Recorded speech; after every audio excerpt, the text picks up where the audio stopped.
नमस्कार, बुलेटिन में आपका स्वागत है। मैं हूं अविनाश और सबसे पहले बात करते हैं देश में कोरोना के बढ़ते मामलों की। तो पूरे देश की हम बात करें तो आंकड़ा 1.5 लाख के पार पहुंच चुका है।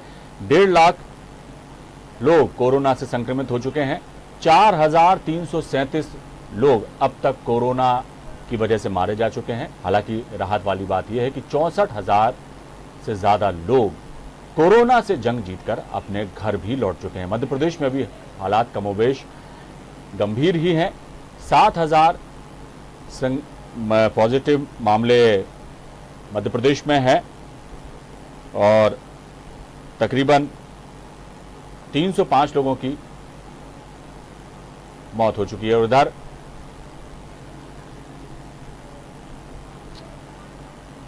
इधर इस पे जो राहत देने वाली बात वो है कि भोपाल के बारे में हम बात करें तो यहां जिला कलेक्टर ने बाजार खोलने के निर्देश दे दिए हैं। आज से जरूरी एहतियात बरतते हुए बाजार खोले जाएंगे। तो आज से भोपाल के बाजार खुलने लगेंगे कंटेनमेंट एरिया में, लेकिन पूरी तरह से पाबंदी रहेगी। पहले और दूसरे चरण में 6, तीसरे दिन में 5 बाजार खुलेंगे। मास्क और सोशल डिस्टेंसिंग का पालन करना अनिवार्य होगा। अलग अलग क्लस्टर में शहर को बांटा गया है। मेडिकल स्टोर सभी दिन 24 घंटे खुलेंगे। बाकी दुकानें सुबह 11 से शाम 5 बजे तक ही खुलेंगी। कंटेनमेंट एरिया में पूरी तरह से पाबंदी रहेगी। पहले और दूसरे चरण में 6, तीसरे में 5 दिन बाजार खुलेंगे। मास्क और सोशल डिस्टेंसिंग का पूरी तरह से पालन होगा। तो कुल मिला के व्यापारियों की मांग पर भोपाल कलेक्टर ने मार्केट खोलने के आदेश जारी कर दिए हैं। इस आदेश के बाद सिटी के साथ बैरागढ़ मार्केट भी खुलेगा। आदेश के मुताबिक सुबह 11 बजे से 5 बजे तक ही मार्केट खुलेगा। शनिवार और मंगलवार को छोड़कर 5 दिन जारी की गई गाइडलाइन के अनुसार सिटी में सोमवार और गुरुवार को रेडीमेड इलेक्ट्रॉनिक क्रॉकरी की दुकानें खुलेंगी। और इस खबर पर हम सीधे चलते हैं हमारे स्टेट हेड राजेश सक्सेना जी के पास। राजेश जी, ये एक राहत वाली खबर है भोपाल वासियों के लिए। जरूरी एहतियातों के साथ मार्केट खोलने के आदेश दे दिए गए हैं, लेकिन पूरी एहतियात बरती जाएगी और कंटेनमेंट एरिया पर पूरी तरह से हालांकि पाबंदी रहेगी।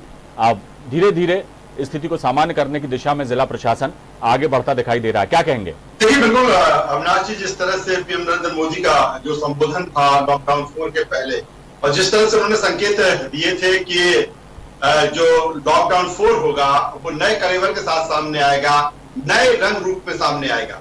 क्योंकि एक तरफ कोरोना की जंग देश लड़ रहा है और दूसरी तरफ जिस तरह से आर्थिक स्थिति अब कहीं ना कहीं अर्थव्यवस्था पर विपरीत प्रभाव पड़ रहा है, ऐसे में चाहे वो केंद्र सरकार हो चाहे राज्य सरकार हो, उसने एक गाइडलाइन इसके लिए तैयार की है कि किस तरह से अब हमें आगे बढ़ना है।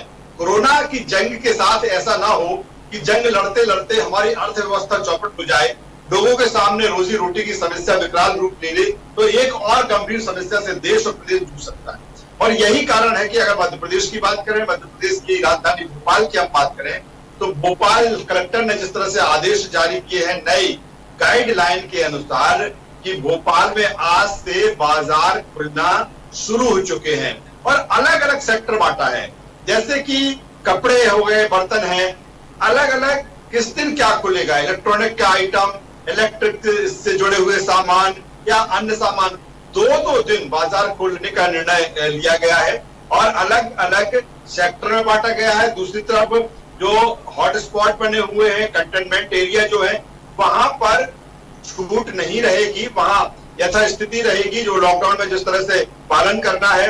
और जो दुकानें 2 दिन खुल रही हैं, अलग अलग सेक्टर, चाहे कपड़े की बात कर लें, चाहे बर्तन की बात कर लें, चाहे हम जूते चप्पल की हम बात करें, हम रिपेयर्स की जो व्हीकल रिपेयर्स की दुकानें हैं हम उनकी बात करें, या अन्य जो जरूरी सामान है, कॉस्मेटिक सामान है, उनकी हम बात करें, तो 2-2 दिन इनके लिए रखा गया है। और इसका जो समय है वो है सुबह 11 बजे से लेकर शाम 5 बजे तक। अगर हम मेडिकल स्टोर्स की बात करें तो 7 दिन 24/7 7 दिन 24 घंटे खुलेंगे। इसके इतर अगर हम बात करें किराने की दुकान की हम बात करें तो किराने की दुकान सुबह 7 बजे से लेकर शाम 7 बजे तक खुली जाएगी। जो अत्यावश्यक जरूरी चीजें हैं उन पे भरपूर छूट है, लेकिन कहीं ना कहीं सोशल डिस्टेंसिंग की जरूरत होगी और मास्क का उपयोग करना होगा। तो लेकिन एक बात और भी है राजेश जी, यहाँ पर बहुत ही अच्छा फैसला है और राहत देने वाला फैसला है। लोगों को जो है अपनी ज़रूरतें पूरी करने के लिए तमाम तरह की चीज़ें अब खुल रही, भले ही उसकी मियाद तय की गई है, कुछ मार्केट 2 दिन खुलेंगे या जिस तरह का उनने समय बांधा है, और तमाम जो नियम शर्तों का पालन उन्हें करना पड़ेगा, सोशल डिस्टेंसिंग का पालन करना पड़ेगा। लेकिन इस बीच ये भी है कि पब्लिक ट्रांसपोर्ट को लेकिन अभी हालांकि इजाज़त नहीं दी है खोलने की। ई रिक्शा, ऑटो, बसेस ये अभी नहीं चलेंगी। खुद यदि मार्केट जाना है या कोई चीज़ें खरीदना है तो लोगों को अपने ही वाहन का प्रयोग करना होगा। देखिए, बिल्कुल जो पब्लिक ट्रांसपोर्ट की जिस तरह से आपने जिक्र किया है वो उस पर छूट नहीं है। इसके अलावा अभी भी सैलून की अगर हम बात करें, ब्यूटी पार्लर्स की अगर हम बात करें तो अभी भी वहां पर छूट नहीं मिलेगी, यानी कि बंद वो अभी रहेंगे। तो कुल मिलाकर निर्णय यही है कि सोशल डिस्टेंसिंग के साथ सुरक्षित रहकर धीरे धीरे चीजों को सामान्य किया जाए। इसको एक एक्सपेरिमेंट के रूप में भी देखा जा सकता है कि आखिर क्या इसका असर दिखता है, क्या इम्पैक्ट दिखता है। जो स्पीड है कोरोना की, क्या इनके खोलने से और बढ़ जाती है या कहीं ना कहीं यथास्थिति स्थिति रहती है जिसको कंट्रोल सरकार और प्रशासन कर सकता है। तो इसीलिए एक निर्धारित समय सीमा में, एक निर्धारित दिनों में इन चीजों को खोला जाएगा और लोगों को जो जरूरी चीजें हैं, इलेक्ट्रॉनिक्स की बात कर लें, इलेक्ट्रिकल्स की बात कर लें, कॉस्मेटिक आइटम की बात करें, कपड़े की बात करें, जूता चप्पल है, बर्तन है, ये तमाम सारी चीजें हैं, मोबाइल शॉप है, तो ये तमाम सारी चीजें हैं। धीरे धीरे इसको सामान करने की कोशिश सरकार की तरफ से है कि जिससे कहीं ना कहीं लोगों को जो एक कहीं बिजनेस लगातार जो व्यापार बनते हैं उसके समस्या अर्थव्यवस्था पर पड़ रहा है, उनको दिक्कतें आ रही है, वो भी सामान्य किया जा सके और दोनों चीजें कोरोना से जंग लड़ी जाए और साथ में इन चीजों को भी बैलेंस किया जाए। राजेश जी, एक आखिरी सवाल, और मैं चाहूंगा संक्षेप में आप इसका जवाब दे दें कि अभी सैलून वगैरह खोलने के लिए कोई दिशा निर्देश जारी नहीं हुए हैं? अभी दिशा निर्देश बिल्कुल अविनाश जी, सैलून को लेकर जिस तरह बीच में बात आई थी कि सैलून खोलने दिए जाएंगे एक गाइडलाइन के अनुसार, लेकिन अभी जो स्थिति है खासतौर पर राजधानी भोपाल की अगर हम बात करें तो राजधानी भोपाल चूंकि रेड जोन में है तो यहाँ पर अभी भी सैलून नहीं खुल रहे हैं और न ब्यूटी पार्लर से यहाँ पर खुल रहे हैं। अब देखना होगा इनको लेकर क्या दिशा निर्देश सरकार की तरफ से आते हैं। चलिए, अब देखना होगा, क्योंकि अब राहत देना शुरू तो कर दिया है जिला प्रशासन ने और निश्चित तौर पर एक लोगों को सुविधाएं मुहैया कराने की पहल जिला प्रशासन ने की है। आगे आगे देखिए क्या कुछ और इजाफा होता है इस छूट में, और देखना यह भी होगा कि लोग सोशल डिस्टेंसिंग और नियम कायदों का कितना पालन करते हैं इस छूट के दौरान। बहुत बहुत शुक्रिया राजेश जी इस तमाम जानकारी के लिए।